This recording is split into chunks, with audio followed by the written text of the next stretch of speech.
I didn't ask for that, but that's very cool. Well, it's a privilege to be here, and hopefully I'll be able to share some things that might seem obvious, but I think there'll be some good color commentary behind them, and things that I've learned at Kinaxis. I've been there for about 25 years now. I've just passed the 25-year point. It's hard to imagine being part of a tech company for 25 years. Wow, what a room. If you'd indulge me, I mean, I love the acoustics in this room, and I'd like to test them, okay? Just, you know, there's nothing more potent than unifying a single voice. This won't take long. You guys ready? Good morning. Good morning. That's the sauce right there. That's great. Okay, so it gives me a little energy. So if I'm going to hold your attention for the next 30 minutes, I figured maybe I'll start just by telling you who I am. I've left the boring stuff on LinkedIn, right? This is more the things that I've done, but it isn't who I am. I was born in Nova Scotia, third of three. My father was a military man. He flew CF-100s. I'm an avid photographer. When I take photographs, I love taking the human face. Just a little bit about me. My wife, Pina, has tolerated me for 38 years. And my pride and joys are Nicholas and Alex. They're two men now. I used to call them boys, but they're 25 and 28 years old. You might notice that little symbol there.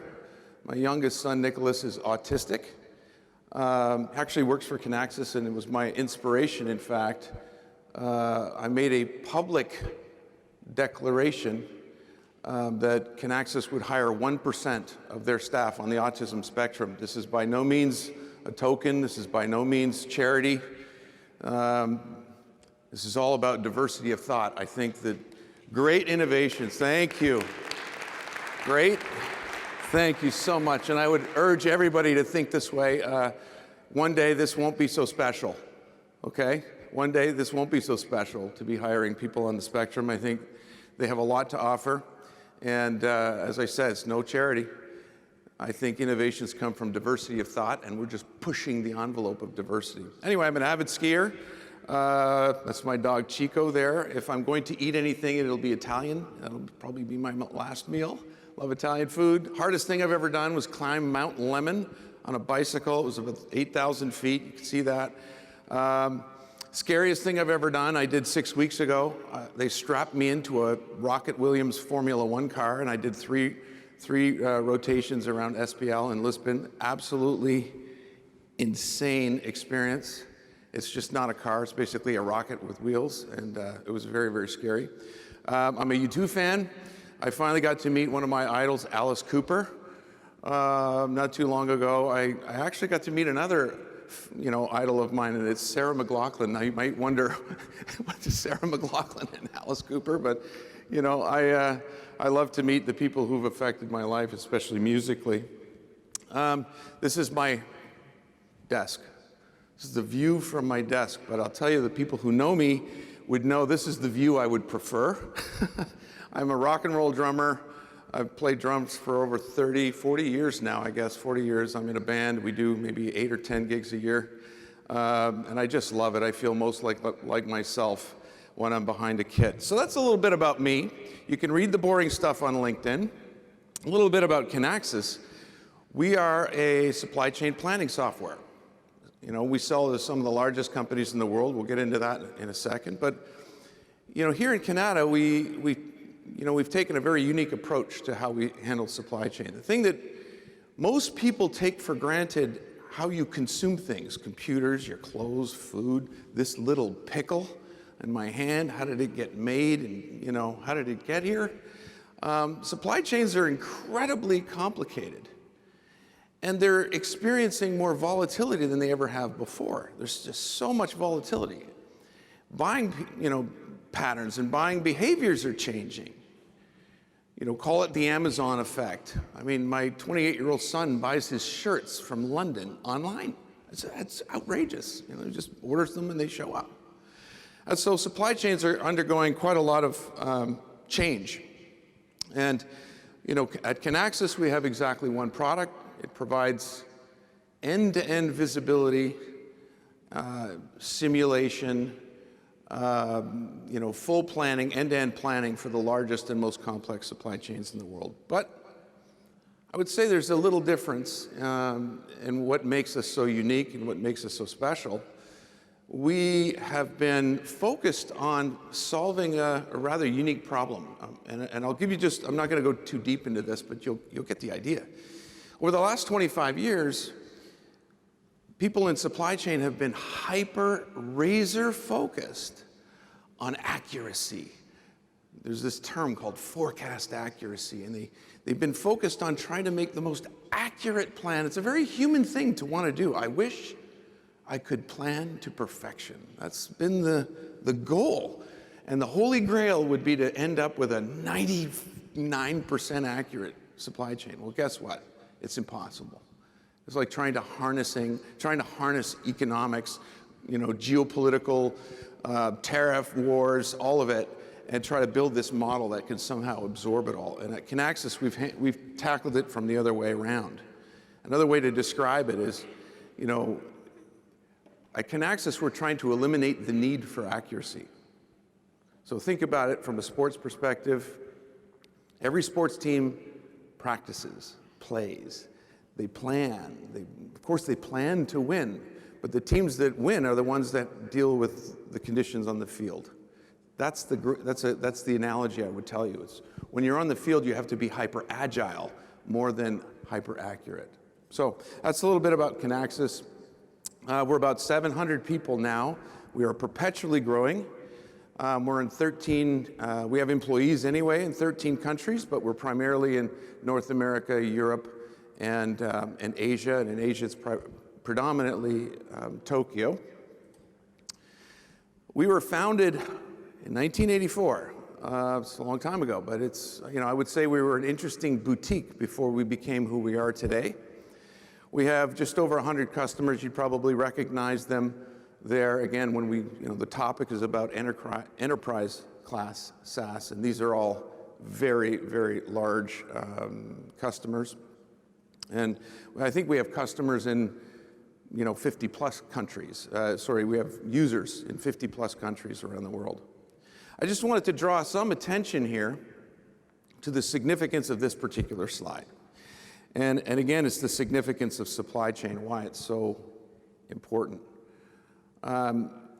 There is likely no greater consumer of the Earth's resources than supply chain. Water, electricity, raw materials.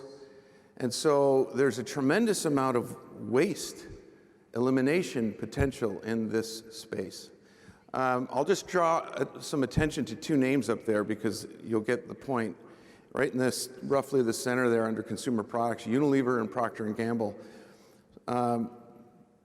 It's not a common known fact that if you combine those two companies, every single day, they're serving over half of the planet's people.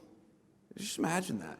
So that supply chain is a critical piece. They have to serve 3 to 4 billion human beings every day with products. So that's how significant supply chain is in this world. By the numbers here for Kinaxis, these are all just, I had to double check because we are a public company, so this is based on 2019 guidance.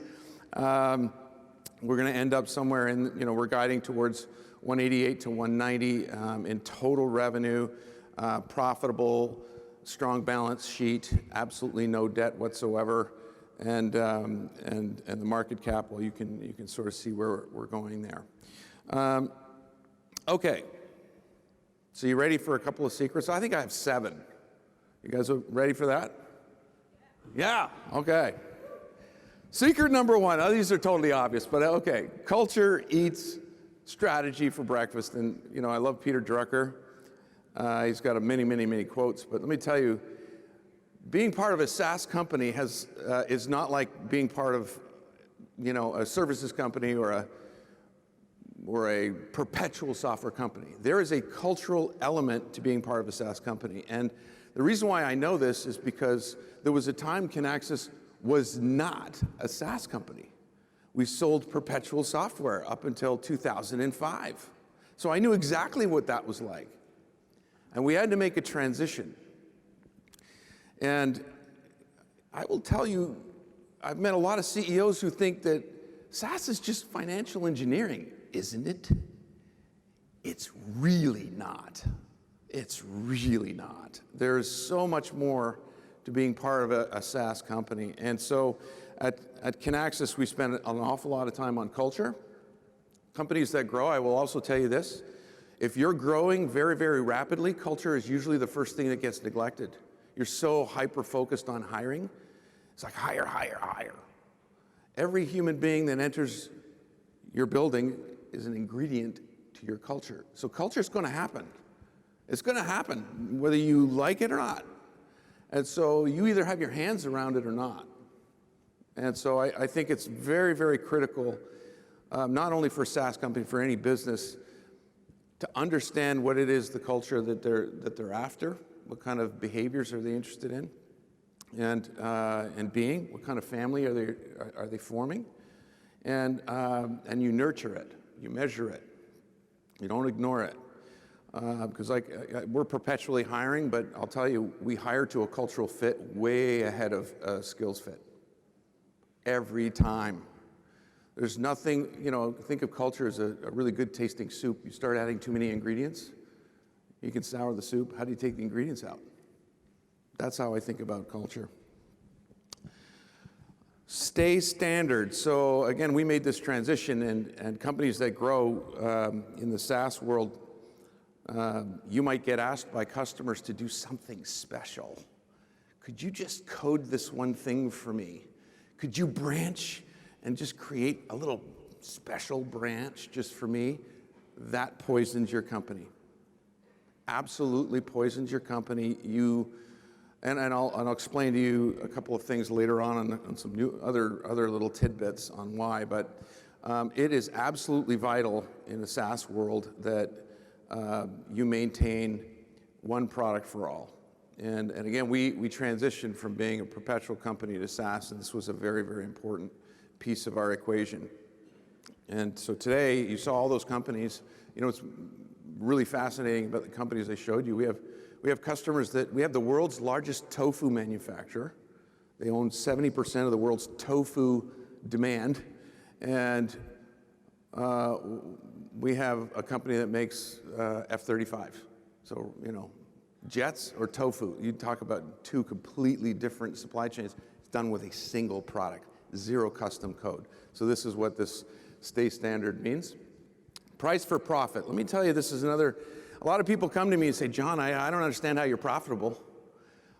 SaaS and profit? How do you do that trick? Let me tell you, it's not a trick. Profit is a muscle. It has to be exercised. We learned how to be profitable on day one. It was in 2005. And let me tell you, I think to be a SaaS company is to be predictable. That's what it's supposed to be. I mean, I remember the days of being in a perpetual company, and you take stomach medicine every month, every quarter. You have to reinvent your quarter every time, right? You have to redo it. And SaaS is this smooth kind of a revenue curve. You take less stomach medicine. But I will tell you, profit is, in my opinion, a muscle. And you have to price for profit. You have to study it well in advance. And I'm not by any means saying that, growth at all costs, and you've seen a lot of, what I call these, high growth bleeding out. We'll figure out how to make money later. They get to $1 billion and they still haven't exercised that muscle. I don't understand that personally. I really, really, really don't. Call me old-fashioned. I think businesses exist to make money. So we learned how to do it. I consider profitability as intellectual property. And again, I would encourage you to think about this for your own businesses. It is entirely tied to pricing. Pricing is a very strategic piece of the SaaS business. You have to understand it. You have to exercise the muscle.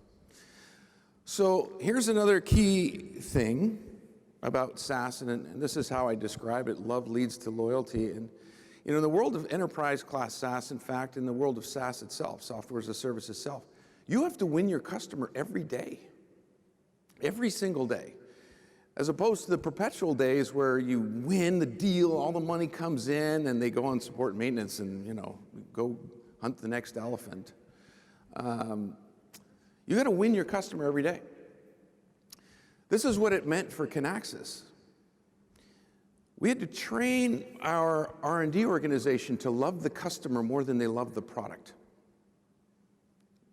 You have to do that on purpose. Engineers love what they make. And by the way, I'm a software engineer by training, so I can say this with certainty. People love the product. There's nothing wrong with that. But I would say in order to be a profitable SaaS company and win your customer every day, you have to love what the product means, not what it does. What it means. And for that, you have to be very, very close to your customer. Play well with partners. So in the world of enterprise SaaS, and we started this about 4 years ago, you're not necessarily going to grow a professional services organization organically. It's very, very, very difficult. And so we endeavored very, very quickly to start a partner ecosystem or a partner alliance program where we now have 25, I think, signed today. And think of it as igniting an army of salespeople and an army of professional services people to act on your behalf. There's a lot of cases like this. I want to say, companies like Salesforce.com, for example, at one of our partners, it's $1 billion business just for that one partner. That's amazing. That spin-off service. That's amazing. And I'll tell you, to be a profitable SaaS company, I would say you wouldn't want necessarily more than 20 or 25% professional services. The rest is subscription. You want that services number to be as low as possible. In enterprise class SaaS, it's hard to do because supply chain is quite complex, and our deployments tend to be quite sophisticated if you're deploying, say, a supply chain solution for a company like a Unilever. So engaging partners on purpose is critical. They're a leverage point for you. Land and expand. So this is another thing that I learned. It's more important to get in. Only great things happen when you win an account. And this is that you have to train a sales team to think this way. It's less important how big the initial deal is. I really don't care. I care more about profit, quite frankly. I don't want to just stuff the bag and erode 100% of my profit. I'm not interested in doing that. Even if it's an enormous, enormous company, I'd rather just get in. Just get in quick. Start showing value, okay? Start showing value and expand from there. And so today, when we look at the Kinaxis revenue model, I'd say it's almost 2/3 net new, and 1/3 is like an annuity. Customers just coming back saying, I'd like some more, please. I'd like some more, please. And the more, please, is profitable. So again, part of the muscle. This kind of strategy is really important. And it's something you have to spend an awful lot of time training your sales teams to think about. Okay. Dots matter. In the world of enterprise class SaaS, you're almost inevitably going to be dealing with a CIO somewhere. The IT shop is mighty. And they hang on these Gartner magic quadrants. I don't know how many of you have heard of these things, but let me tell you, they hang on them. I happen to know a lot about this. I've been working with Gartner for some 20 years. And it can be extremely frustrating at times, yes, because they change the rules sometimes. I will tell you, don't let this happen by accident. You know, at Kinaxis, for example, there's another Magic Quadrant coming out next year. We've already started preparing to fill the forms, and we haven't received them yet. So this is so important. And I will say the secret is not important because these are accurate. They're not that accurate. But they're read by IT. And if you're going to sell into an enterprise class company, this will only help you. If you don't do this well, it can disqualify you. They don't even invite you. It's not a safe bet. So I would invest there. I wanted to leave some time. We have about 6 minutes, but there's one bonus. Don't blink. Let me tell you. You might have somebody in sales coming to you and they'll say, look, they just want this one custom thing. It's such a big deal. You can't blink. If you blink once, you're training your organization to blink twice. That's just what happens. You know, the same is true around, you know, customer value. You can't blink. I will tell you this from experience, that this is also common as a company that's growing. It's really easy to neglect your past customers. You're so focused on the next new one, and it's so exciting. And so you fall into some neglect. This comes back to company culture. I started a program called Continuous Customer Value Assurance. It was a mouthful, so the team changed it to just customer excellence. Fine. The words matter less than the actions. But I will tell you, we've had to train every single human being at Kinaxis to think about delivering value every day. You have to win your customer every day, even the one that you won 10 years ago.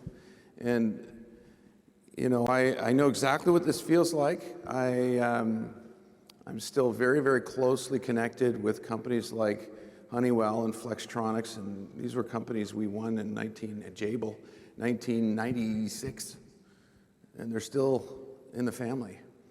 So those are my top lessons, and again, some of them are obvious. I'm happy to connect with folks on LinkedIn and answer anything informally.